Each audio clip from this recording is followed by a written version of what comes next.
السلام علیکم ناظرین، تو کیسے ہیں آپ؟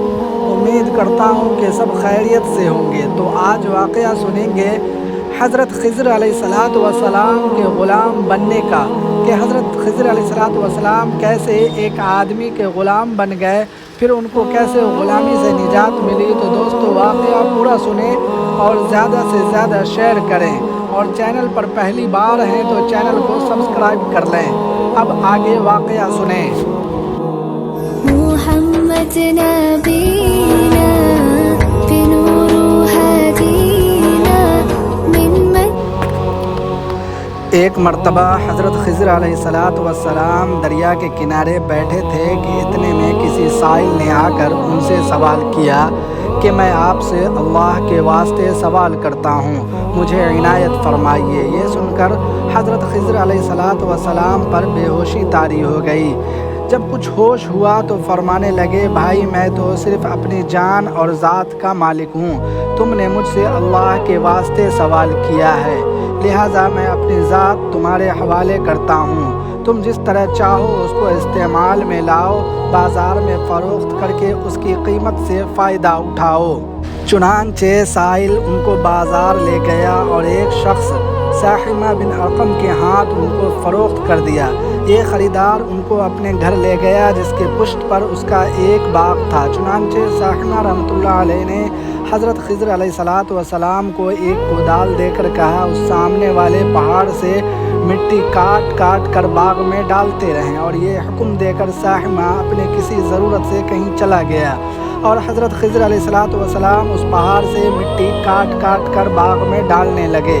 جب ساحمہ واپس آیا تو اس نے گھر والوں سے دریافت کیا، تم نے غلام کو کھانا بھی کھلایا یا نہیں؟ گھر والوں نے جواب دیا، ہمیں معلوم نہیں کہ غلام کہاں ہے۔ یہ سن کر جب ساحمہ خود کھانا لے کر باغ میں آیا تو اس نے دیکھا کہ وہ غلام یعنی حضرت خضر علیہ السلام تمام پہاڑ کی مٹی کاٹ کاٹ کر ڈال چکے تھے، اور اپنے کام سے فارغ ہو کر اپنے مولا حقیقی کی عبادت میں مصروف تھے۔ یہ دیکھ کر ساحمہ کو بڑا تعجب ہوا، اور اس نے دریافت کیا، یہ تو بتائیے کہ آپ کون ہیں؟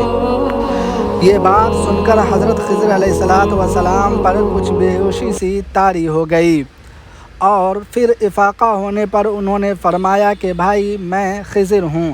جس کو سن کر ساحمہ کے ہوش اڑ گئے کہ تو نے یہ کیا کیا، ان کو غلام بنا کر ایسے کام پر لگایا، یہ تو انتہائی گستاخی ہوئی۔ پھر ہوش آنے پر ساحمہ نے توبہ کی اور پروردگار سے عذر خواہی کے ساتھ حضرت خضر علیہ السلام کو آزاد کر دیا، اور جناب باری میں عرض کیا، الہ العالمین میں ان کو جانتا نہیں تھا۔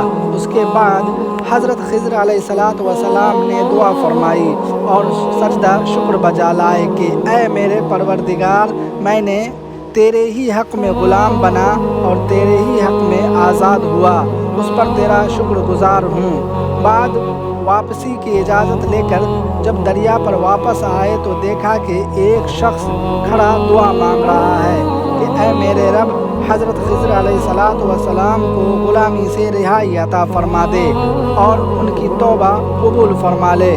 حضرت خضر علیہ السلام یہ دیکھ کر اس شخص سے دریافت کیا کہ آخر تم کون ہو؟